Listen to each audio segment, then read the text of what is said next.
Gloria al Señor. Vamos a buscar en la palabra de Dios, en el libro de los Hechos, capítulo 14, versículo 19.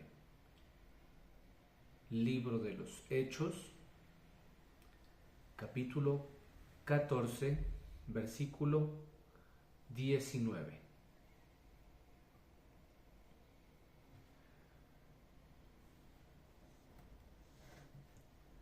Dice la palabra del Señor: Entonces vinieron unos judíos de Antioquía y de Iconio que persuadieron a la multitud, y habiendo apedreado a Pablo, le arrastraron fuera de la ciudad pensando que estaba muerto. Pero rodeándole los discípulos se levantó y entró en la ciudad, y al día siguiente salió con Bernabé para Derbe. Amado Señor, te damos gracias, bendito Dios, en este día, por tu palabra, por tu misericordia y tu favor, Señor. Te pedimos que seas tú en este momento derramando de tu Santo Espíritu para que esta palabra que nos entregas sea alimento para nuestro espíritu, Señor, para nuestro cuerpo y aún para nuestra alma. Te lo pedimos en el nombre de Jesús. Amén y amén. En la versión internacional dice: En ello llegaron de Antioquía y de Iconio unos judíos que hicieron cambiar de parecer a la multitud, apedrearon a Pablo y lo arrastraron fuera de la ciudad, creyendo que estaba muerto. Bueno, en esta oportunidad estamos viendo un suceso impactante referente al desarrollo del ministerio de Pablo, ¿sí?, en la región de Antioquía, entre judíos y entre los griegos, ¿sí? Entonces, la palabra nos enseña que la problemática que está sucediendo en este momento es que a Pablo, ¿sí?, le afecta de alguna u otra manera la naturalidad de su cuerpo al ser víctima de la violencia, ¿sí?, por parte de unos judíos que dice que hicieron de cambiar de parecer a la multitud. Recordemos que Pablo venía en un proceso de compartir la palabra a gran escala, ¿sí? Pablo se había tomado el trabajo y la funcionalidad del ministerio de una manera muy ejemplar, muy importante para el desarrollo del cristianismo, y es impartir la palabra de Dios a lo largo de regiones gentiles, ¿sí?, aún confrontando a los mismos judíos por su legalidad tan arraigada a ellos mismos, ¿sí? Recordemos que Pablo es de las personas que muy bien conocen la legalidad en ese momento, dado que él era fariseo, ¿sí? Era una persona instruida bajo los preceptos de la ley radical, tanto que él fue perseguidor de la iglesia y a muchos de ellos él dispuso para que los mataran, ¿sí?, por causa de Cristo. De ahí ya sabemos el proceso de conversión de Pablo, de Saulo a Pablo, que fue muy violenta en el sentido de que Jesús tuvo que hacer que él sufriera de un accidente y de un quebrantamiento en sus ojos para poder abrir los ojos espirituales y entender que a quien estaba persiguiendo era a Jesús. Por eso Jesús le dijo que por qué lo perseguía, ¿sí?, porque perseguía la obra del Señor. Y tiene un cambio muy radical, tiene un cambio muy importante en el sentido de que deja todo, lo tiene por basura, lo considera por basura y acepta el camino del Señor y acepta todo lo que implica seguir y servir al Señor Jesús, ¿sí?, de impartir su palabra, de compartir la enseñanza de Jesús. Va a pasar a ser víctima de violencia, de rechazo, ¿sí?, por parte de judíos y por parte de gentiles. Entonces, este es un ejemplo de muchos que hay, en donde dice que estaba preciso en la región de Antioquía y unos judíos hicieron cambiar el parecer de la multitud. ¿Sí? Recordemos que ellos ferozmente querían impedir la propagación de la enseñanza de Jesús, dado que iba a ojos de los judíos, a ojos naturales, podríamos decir, las enseñanzas de Jesús iban en contra de sus principios, de sus leyes y de sus intereses. Entonces, la doctrina de Jesús era muy rechazada por ellos. Pero eso no era impedimento para que Pablo hiciera la obra de mensaje, la obra de mensajería en el sentido de impartir la palabra del Señor. Y tanta es el choque, tanto es el rechazo que generó por parte de los judíos en ese momento Pablo, que apedrearon, dice la Biblia, dice el versículo 19, apedrearon a Pablo y lo arrastraron fuera de la ciudad, ¿sí? Y usted se pone a pensar, tenemos un ejemplo más o menos gráfico para nosotros como personas a lo largo de la historia de nuestro país, y es la historia del Bogotazo, ¿sí? Yo me ponía a mirarlo otra vez, cómo fue de impactante esa situación tras la muerte de esta persona que era un político y la gente lo seguía, ¿sí? Y esta persona lo matan y lo que le hacen al asesino de este político es impactante, porque es de que lo arrastraron por toda la ciudad, ¿sí? Y me ponía a pensar en la imagen de Pablo en ese momento. Obviamente acá es por una causa humana, pero acá al ser por una causa de Cristo, el sufrimiento es fructífero en el sentido de que Él no lo hacía por ideologías humanas, sino lo hacía en pro de la enseñanza, de la relación y del amor en Cristo Jesús, ¿sí? Ahora imagínese, llévelo a un imaginario humano de ver a Pablo apedreado primeramente, golpeado, ¿sí? Al punto de la inconsciencia, y después dice que lo arrastraron fuera de la ciudad. Y el sentido de que lo arrastren no es que lo carguen, ¿sí? Primero una pedrada a una distancia cerca o lejana es de magnitud desastroso en la salud humana, ¿sí? Ahora imagínese ser apedreado Pablo por muchas personas, por una multitud, y después de ello proseguir a ser arrastrado por la ciudad. Imagínese todo ese trayecto en donde Pablo fue arrastrado, no sabemos si por los pies, por las manos, con sogas, pero fue arrastrado, ¿sí? Y al final dice creyendo que estaba muerto. Tanto fue el impacto del apedreamiento a Pablo que lo dejó inconsciente, y después en ello lo arrastraron a la ciudad porque pensaban que estaba muerto. Todo por causa de Cristo, ¿sí? Todo por causa de la enseñanza y la impartición del mensaje de Jesús a los gentiles y aún a los judíos que vivían fuera de Israel. Ahora uno se pone a pensar, ¿sí? Muchas de las oraciones que uno hace como siervo es que quiere tener la fe de David, la fe de Pablo, la fe de Juan, de Abraham, de Isaac, de Jacob, ¿sí? De José, de Daniel. Y uno añora muchas veces alcanzar esa estatura espiritual, porque a eso estamos llamados nosotros, ¿sí? O a veces la misma fe, la pequeña fe que llegamos a tener, nos hace causantes de jactarnos de una condición espiritual, ¿sí? Sea de un servicio, sea de una estatura espiritual, sea de un conocimiento, sea de una habilidad, de un don, de un talento. A veces nos hace enorgullecernos enormemente en el sentido de que nos creemos unos superhéroes en la fe, ¿sí? Pero el pedir el solicitar una estatura espiritual alta, una manifestación del Espíritu Santo en nuestra vida de una manera grande, porque a veces yo creo que todos hemos pedido, ¿no? Ser utilizados como siervos del Señor, ser utilizados en gran manera, poder dar testimonio del Señor, compartir, permitir que sean salvos a través de la palabra por nuestra vida.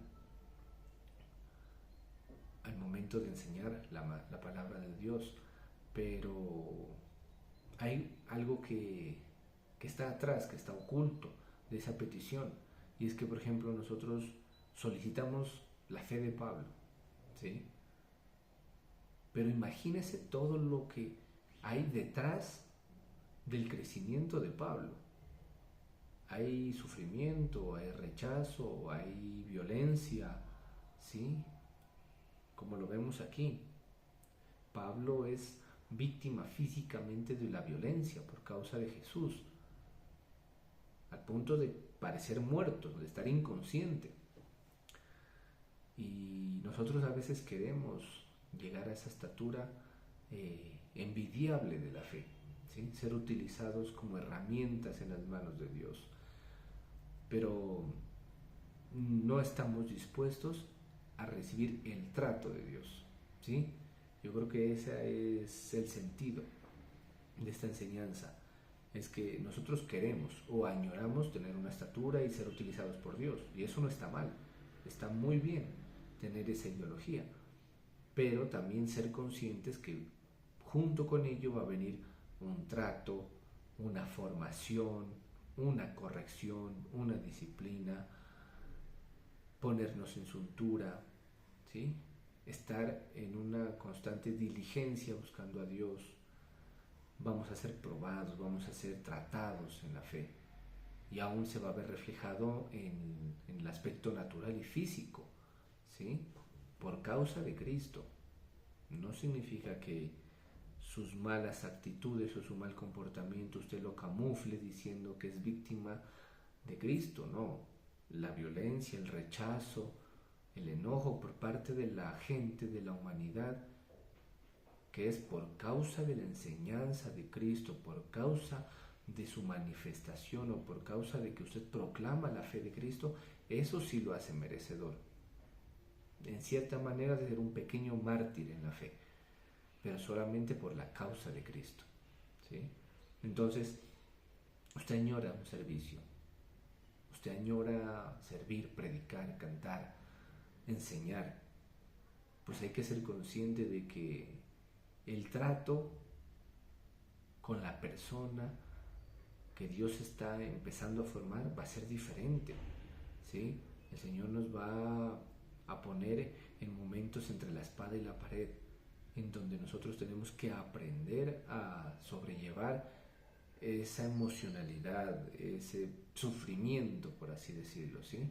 Porque es parte de nuestro desarrollo como siervos, y no significa en ningún momento que Dios sea malo, no significa que Dios se jacte en la tristeza de sus hijos, en ninguna manera, sino que, se lo voy a decir de una manera en como yo lo he entendido, y es que cuando alguien no sufre en el ámbito espiritual, no es formado, no es tratado, no es disciplinado, va a tener o va a crecer con un concepto erróneo de uno mismo como siervo.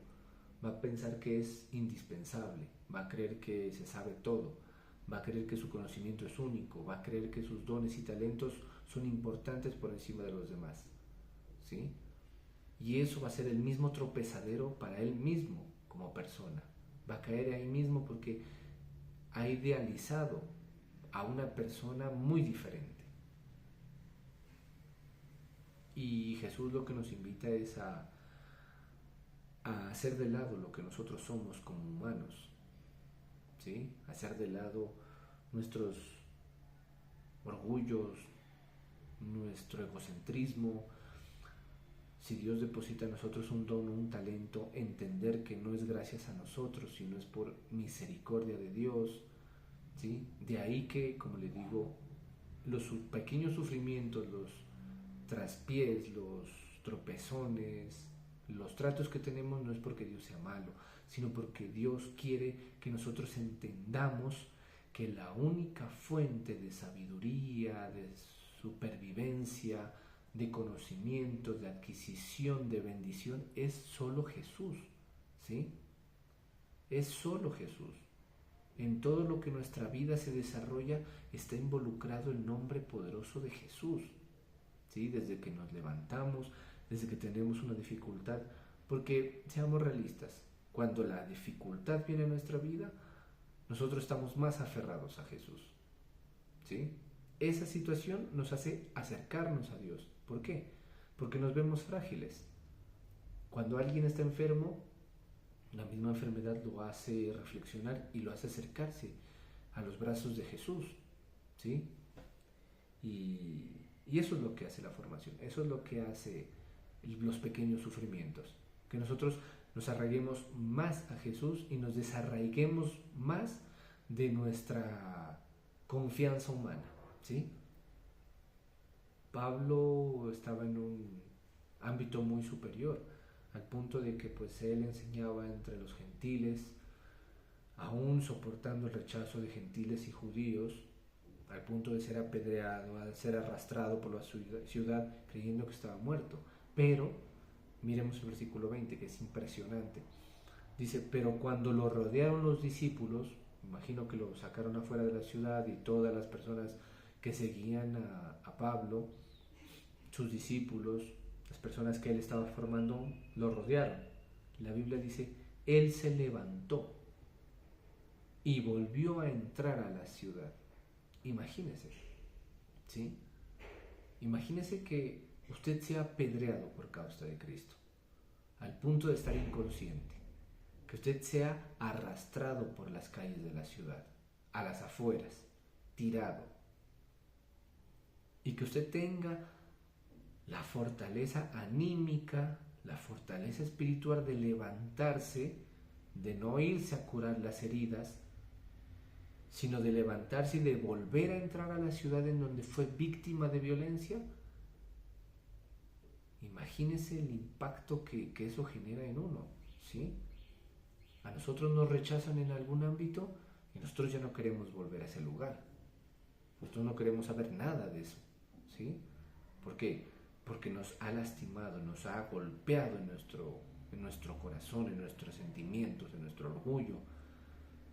A uno le hacen daño y uno no quiere volver, ¿sí? Por causa humana. Por causa de Cristo uno ya poco a poco va entendiendo que no están rechazando a la persona, están rechazando a Dios mismo, a su palabra, ¿sí?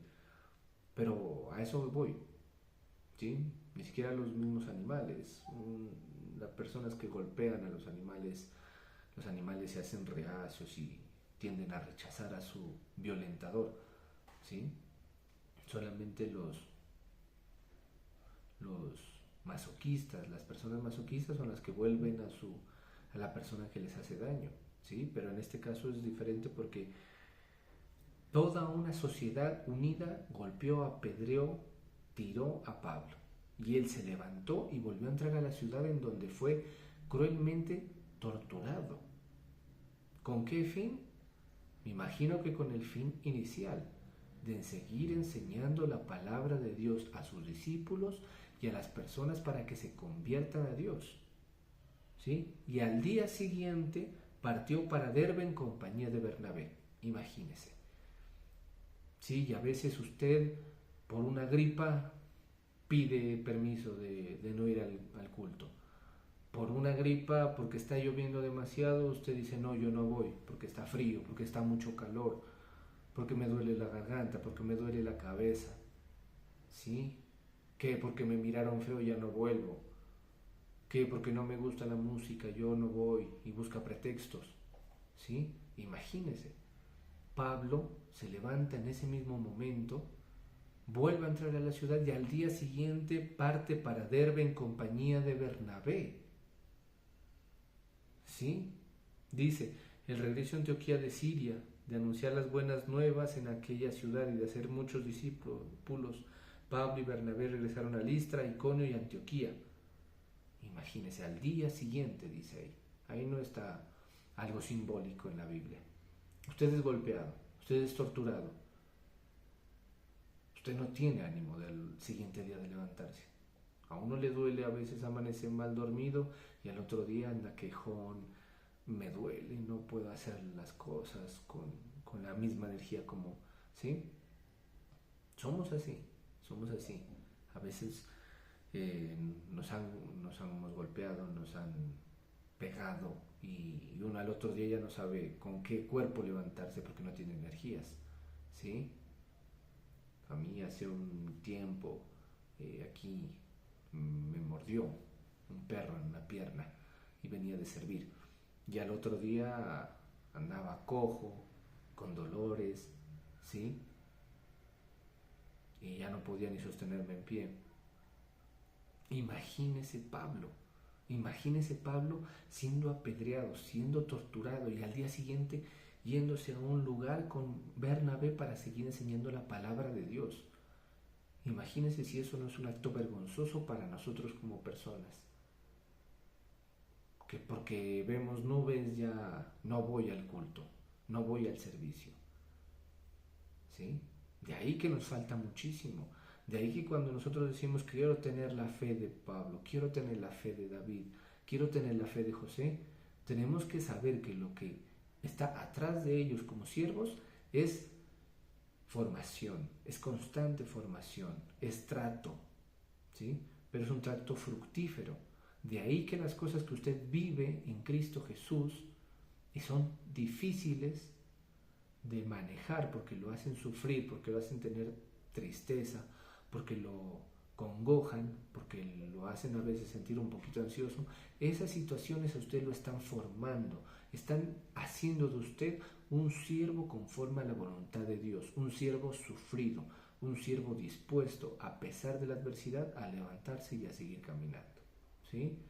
Y eso es lo que Dios quiere de nosotros, que tengamos la gallardía de levantarnos y seguir luchando en nuestra fe, defendiendo nuestra fe y acercándonos a Dios. Vamos a orar. Amado Señor, te damos gracias, bendito Dios, en este día, bendito Dios. Te pido que seas tú en tu infinita misericordia bendiciendo los diezmos y ofrendas de tus hijos, en el nombre del Padre, del Hijo y de tu Santo Espíritu. Amén y amén. Pueden ofrendar. Amado Señor, en este momento permíteme orar, bendito Dios, por tus hijos, por aquellos que en este momento están reunidos, escuchando tu palabra, por aquellos, bendito Señor, que han dispuesto en su corazón acercarse a ti, buscar un espacio de encuentro contigo, Señor.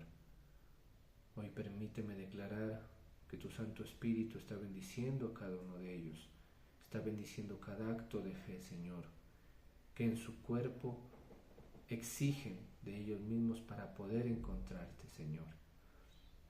Bendice cada acto de negación